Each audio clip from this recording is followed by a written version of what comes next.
Hey my listeners, आ चुके हैं आप लोगों के लिए क्रिमिनल्स फोर्स वाइफ का न्यू एपिसोड। तो चलिए शुरू करते हैं इसे। अब तक की कहानी में आप लोगों ने सुन लिया था कि ईश्वी, जिसे अब अंदाजा लग चुका था कि दक्ष की आखिर ऐसी कौन सी कमजोरी है जिसका वो फायदा उठा सकती है, वहीं वो चुपचाप आकर बिस्तर पर बैठते हुए कहती है, अगर आपकी ये कमजोरी तो फिर यही सही।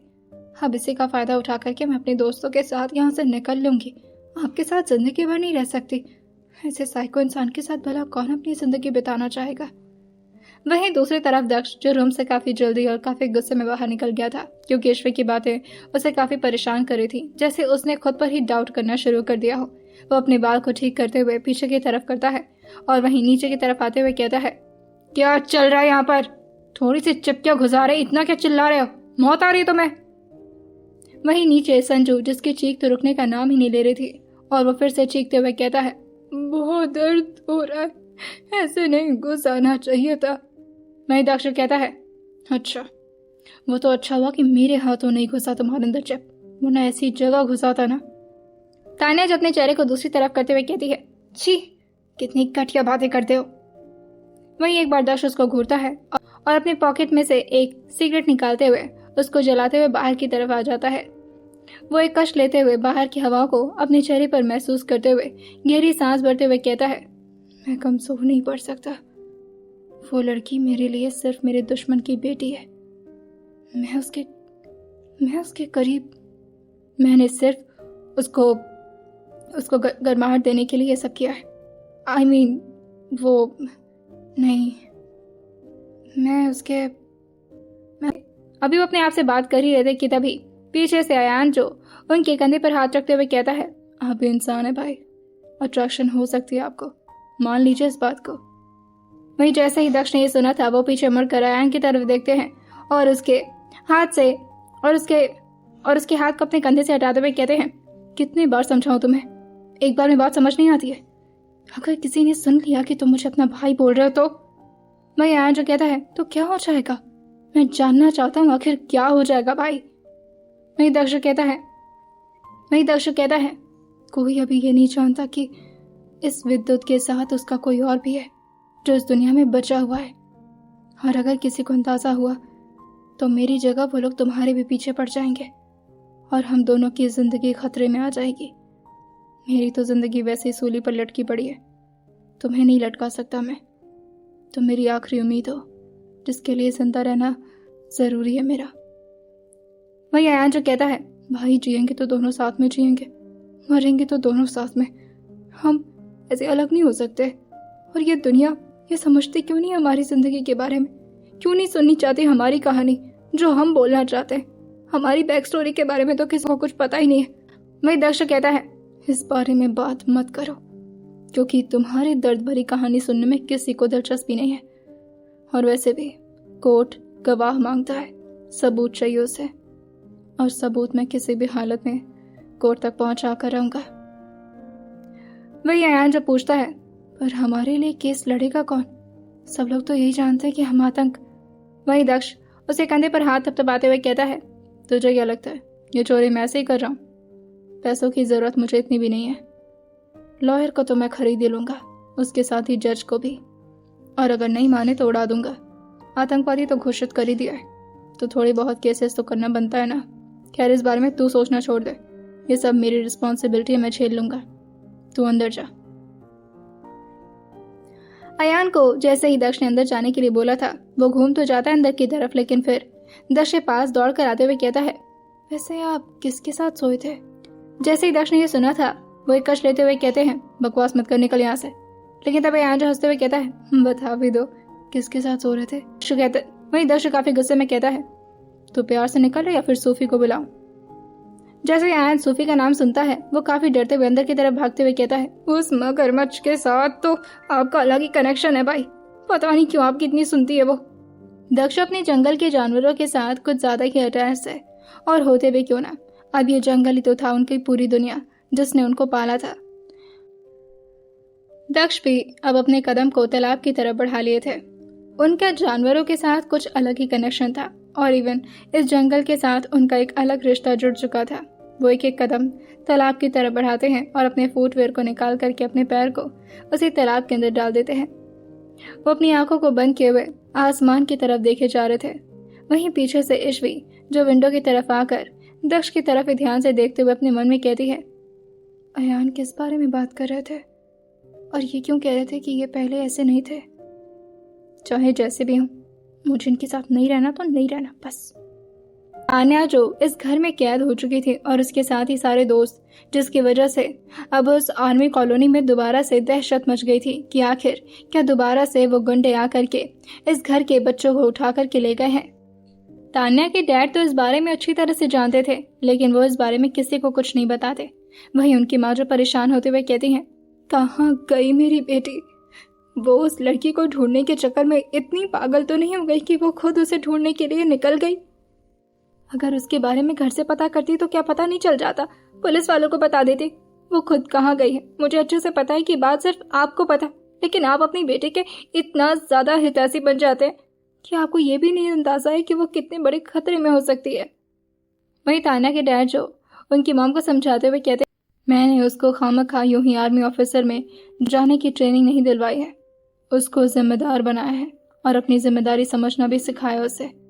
वो जो करेगी सोच समझ कर करेगी, यहाँ परेशान मत होइए। वहीं संजू के डैड भी आर्मी में एक अच्छे और बड़े अफसर थे, लेकिन उनकी मम्मी बहुत मासूम थी। संजू के बारे में वो भी सोच सोच करके सारी मंडलियों के साथ रोए जा रही थी। वहीं दूसरी तरफ ईश्वी, जो अपने उसी कमरे के खिड़की से दूर बैठे दक्ष की तरफ देख रही थी, तभी उसकी आंखें जो एकदम से खुली की खुली रह जाती हैं, क्योंकि उसने देखा था कि दक्ष के ठीक बगल में एक छोटा सा मगरमच्छ, जो कि उसके बगल में आकर आराम से अपनी जीभ को निकाल करके दक्ष की तरफ अपना मुंह बढ़ा रहा था और दक्ष जो आराम से आसमान की तरफ देख रहा था। ईश्वी एकदम से घबरा गई थी कि आखिर इस आदमी को अपने बगल में आता मगरमच्छ नजर कैसे नहीं आ रहा। काफी होशियार और काफी चालाक बनता ये बंदा, एहसास कैसे नहीं हो रहा उसे। ईश्वी के पैरों में अभी भी हल्का फुल्का दर्द तो था, लेकिन ईश्वी तुरंत ही अपने कपड़े को संभालते हुए तुरंत ही उस रूम से बाहर निकलती है और बहुत ही दौड़ते हुए सीढ़ियों से नीचे की तरफ उतर के उसी ग्राउंड एरिया में भागने लगती है। सब लोग उसको इस तरह से भागता हुआ देख करके कुछ लोग उसके ही पीछे पीछे आने लगे थे। दक्ष के अपने कुछ बॉडीगार्ड्स, जिससे लगा था कि शायद ईश्वी यहाँ से भागने की कोशिश कर रही है, इस वजह से वो भी सब ईश्वी के अभी पीछे लगे थे कि तभी ईश्वी जो जा करके दूर से चिल्लाते हुए कहती है, पागल हो गए हो क्या? नशे में धुत तो दिखाई नहीं दे रहा, बगल में खतरा है तुम्हारे। इतना तेज आवाज सुनकर के दक्ष जो अपनी नजर को धीरे से खोलता है और पीछे की तरफ देखते हुए ईश्वी को यूं इस तरह हाँफता हुआ देखकर कहता है, तुम फिर आ गए मेरे पीछे पीछे। और ये बोलकर वो झटके से ही खड़ा हो गया था।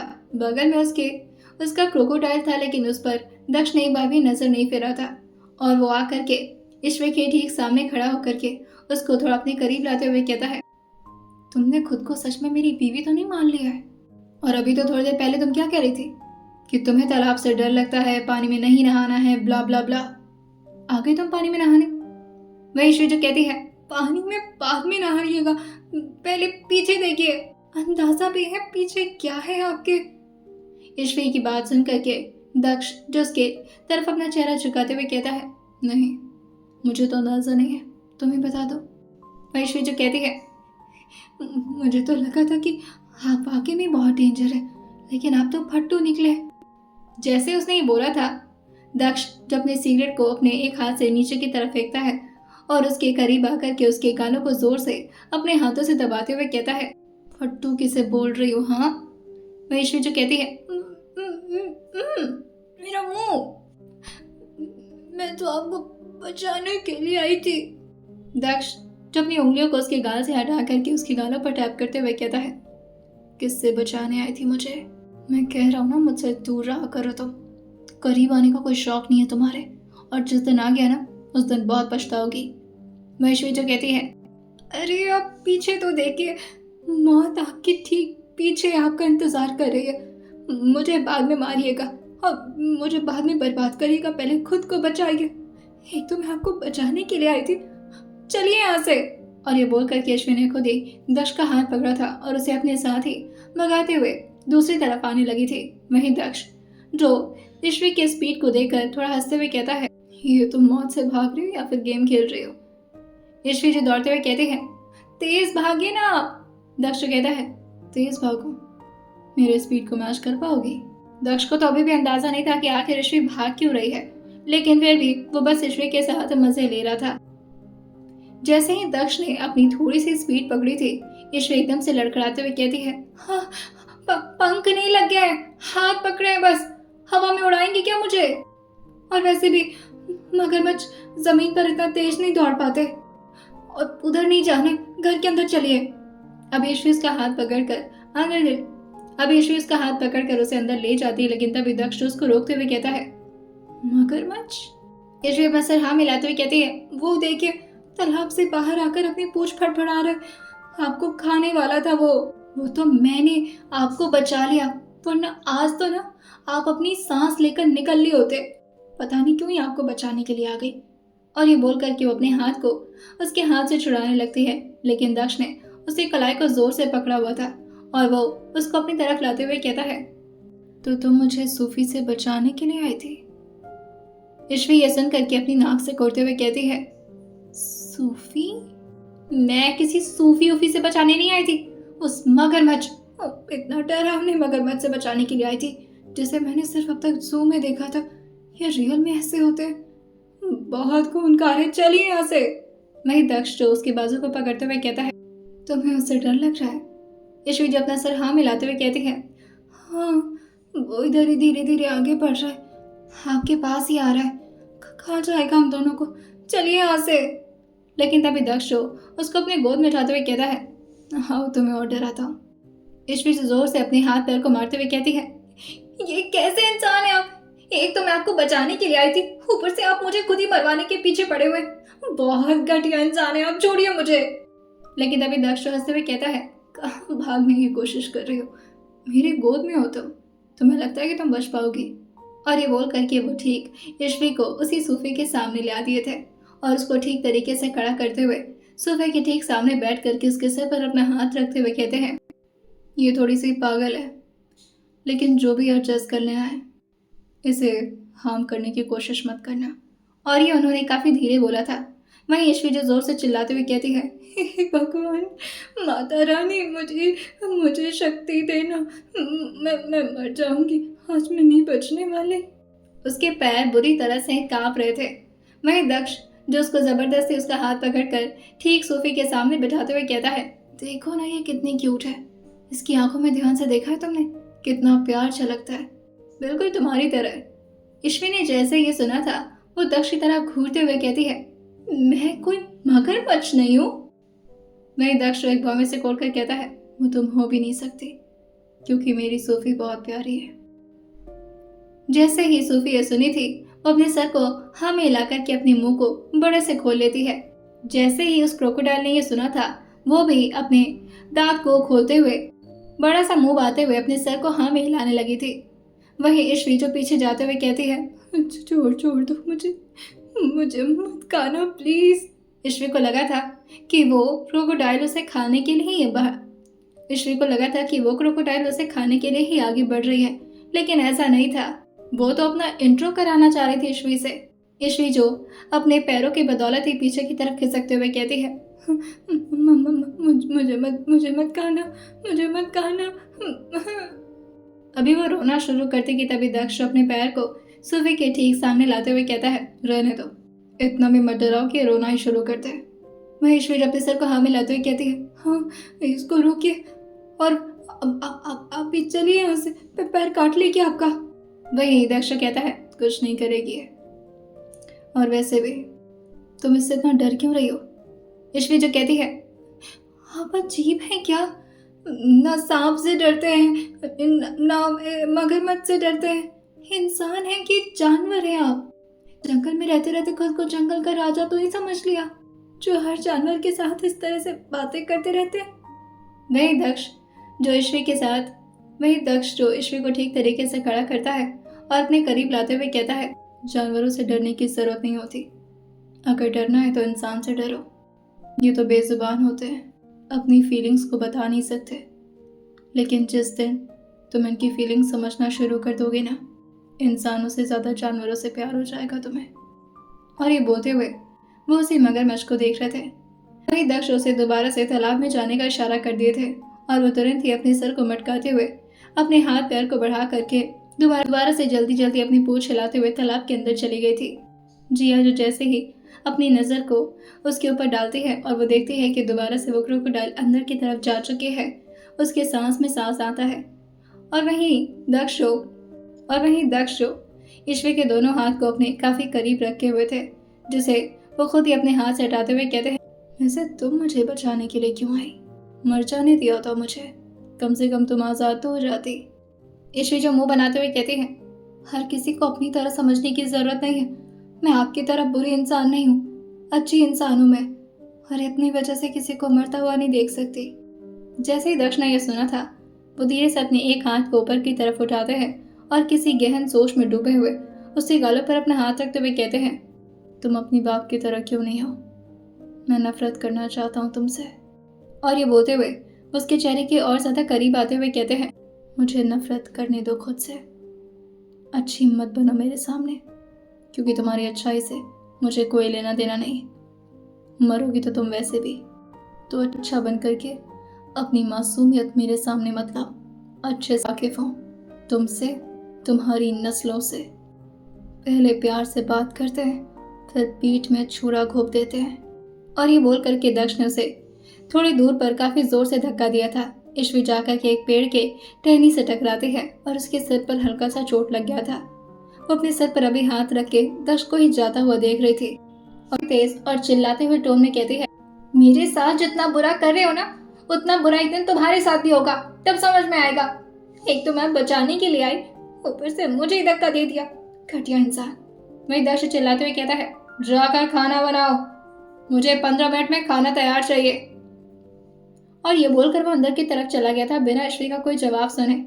ईश्वी जब अपने कमर पर हाथ रखते हुए कहती है, 15 मिनट 15 से क्या कोई खास लेना देना इसका? हर बात पर बस हुक्म जताता रहता है, 15 मिनट में ये कर देना, 15 मिनट में वो कर देना। और फिर उसी तालाब की तरफ देखते हुए कहती है, लेकिन इस इंसान के साथ रहना पड़ेगा बचकर, वरना इस घर में तो बहुत खतरनाक आर्मी है। किसी को भी अगर एक ऑर्डर दिया तो कहाँ जाएंगे सब मुझे। और ये बोलकर वो भी जल्दी से रसोई घर की तरफ दौड़ गई थी। दक्ष का ऑर्डर मिल ही गया था तो ईश्वी को मजबूरन अपनी रसोई घर में दोबारा से घुसना पड़ता है ताकि वो काम कर सके।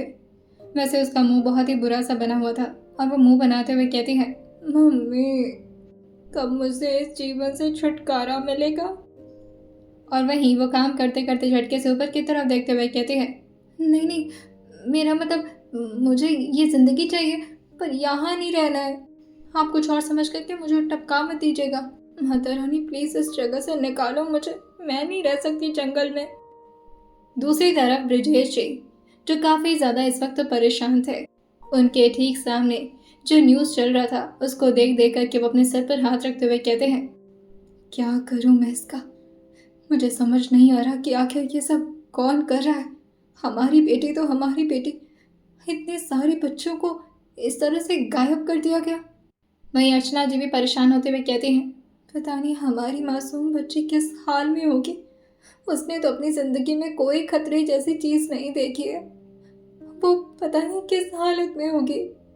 वहीं दूसरी तरफ ईश्वी, जो अपने काम को करते हुए कहती है, मैं कितने बुरे हाल में हूँ, इस बारे में कोई नहीं जानता होगा। मम्मी पापा भी परेशान हो रहे होंगे मेरे लिए। वही वो अपने इस वक्त ईश्वी, जो बड़े से पतीले में कुछ सामान निकाल रहे थे, और वहीं हल्का सा आग के पास से उसका हाथ छुआता है, जिससे वो झट से अपने हाथ को दूसरी तरफ करते हुए कहती है, ओह, कितने बुरे दिन आ गए मेरे। और वो कुछ याद करते हुए कहती है, बचपन में जब एक बार चाय बनाया था, मम्मा ने कितना डांटा था कि अपने मन से कभी भी गैस ऑन नहीं करना, और आज इतना काम करना पड़ रहा है मुझे। दूसरी तरफ ब्रिजेश जी, जो इस वक्त ड्राइंग रूम में काफी ज्यादा परेशान बैठे किसी गहन सोच में डूबे हुए थे। वहीं उनके रूम में दो आदमी जो अंदर की तरफ आते हैं और उनको सैल्यूट मारते हुए कहते हैं, जय हिंद सर। ब्रिजेश जी, जो अपने चेहरे को ऊपर की तरफ करते हुए कहते हैं, इस सैल्यूट के काबिल नहीं रह गया मैं।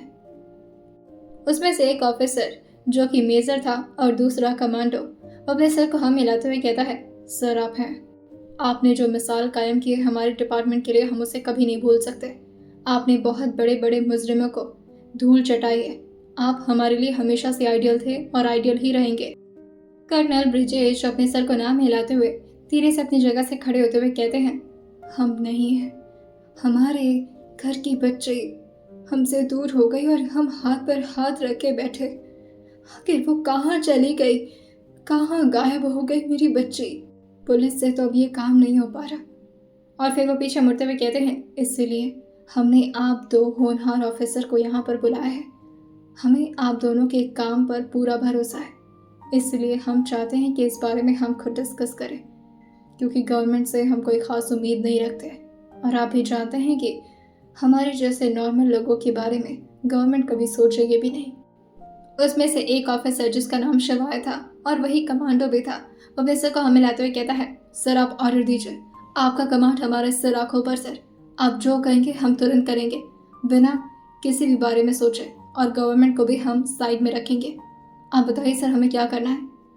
ब्रिजेश जी के टेबल पर इस वक्त बहुत सारे मैप, बहुत सारे रिपोर्ट्स और कुछ न्यूज़पेपर इधर उधर फैले हुए थे और वो उन सारी चीज़ों को दो ऑफिसर्स को दिखाते हुए कहते हैं, आप न्यूज़ देखिए, ये सारे हेडलाइंस देख रहे हैं आप। Army officer, army officer, army soldier, army officer. उसके साथ ही कुछ एयरफोर्स और कुछ नेवी के लोग। लेकिन सबसे ज़्यादा अगर किसी के घर में घटनाएं हो रही हैं तो उसमें विक्टिम आर्मी ऑफिसर ही बन रहा है। इसका कुछ तो लेना देना है। ये जो भी कोई कर रहा है ना, ये एक ही गैंग है जो मिलकर सारे काम को अंजाम दे रही है और हम इसे पकड़ने से बार बार चूक जा रहे हैं। वहीं दूसरा ऑफिसर जो कि मेजर था और उसका नाम विजय प्रताप था, वो अपने सर को हाँ मिलाते हुए कहता है, सर मुझे ऐसा क्यों लगता है कि इसके पीछे उसका कोई मकसद हो सकता है और आर्मी ऑफिसर के घर में चोरी या फिर इस तरह का काम करना, इसमें ज़रूर उसका कोई इंटेंशन छुपा होगा सर। वहीं दूसरा ऑफिसर शिवाय अपने सर को हाँ मिलाते हुए कहता है, आई ऑल्सो थिंक सो। ये ज़रूर किसी ना किसी वजह से कर रहा है। इसका काम चोरी करना मतलब सिर्फ गहने चुराना या फिर पैसे लूटना नहीं। ये आर्मी ऑफिसर और बाकी के जितने भी डिपार्टमेंट हैं उनके नज़र में ये बताना चाह रहा है, ये दिखाना चाह रहा है कि वो हम लोगों से ज़्यादा ताकतवर है। ये बार बार हमें चैलेंज करने की कोशिश कर रहा है सर, और इस बारे में ना तो पुलिस ने कभी ध्यान दिया और ना ही मीडिया ने। वहीं ब्रिजेश जी जो कहते हैं, और चोरी भी उसी घर में ज़्यादा हो रही है जिसके यहाँ कोई फंक्शन या किसी बेटी की शादी हो। हमारी भी बेटी को उस दिन उठाया गया था जिस दिन हमारी बच्ची दुल्हन बनी थी। और ये बोलकर ब्रिजेश जी काफ़ी इमोशनल हो गए थे। शिवाय जो उनको संभालते हुए कहता है, सर कहीं ना कहीं तो ये आदमी छुप कर बैठा ही होगा, कहीं ना कहीं तो उसका ऐसा अड्डा है जिसके बारे में कोई भी खोज नहीं पा रहा। पर सर आप हमें ये जिम्मेदारी दी है और हम आपको निराश नहीं करेंगे, पूरी जान लगा देंगे। वहीं ब्रिजेश जी अपने सर को हाँ मिलाते हुए कहते हैं, आप इन सारे न्यूज़पेपर के हेडलाइंस को ध्यान से पढ़िए और पूरे देहरादून के मैप पर ध्यान से देखिए, क्योंकि ये इंसान देहरादून शहर का ही रहने वाला है। तभी इसे तो पता रह रहा है ना कि किसके यहाँ कौन सा फंक्शन, कौन सी शादी हो रही है। और इतना जल्दी यहाँ पर पहुँचना, बार बार चोरी करना, एक मोहल्ले दूसरे कॉलोनी, नहीं, इसके पीछे बहुत ही शातिर आदमी का हाथ है और इस बार वो हमसे बचना नहीं चाहिए।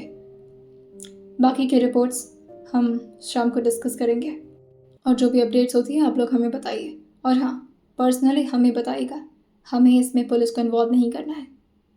आइए जानते हैं क्या पता लगा पाएंगे ब्रिजेश जी, और अगर पता लगा भी लिया तो आखिर क्या ये दो ऑफिसर दक्ष को मात देने के लिए काफ़ी होंगे। आइए जानते हैं इस आने वाले एपिसोड में और सुनते रहिए क्रिमिनल्स फोर्स वाइज सिर्फ और सिर्फ स्टोरी विद सौम्य के साथ।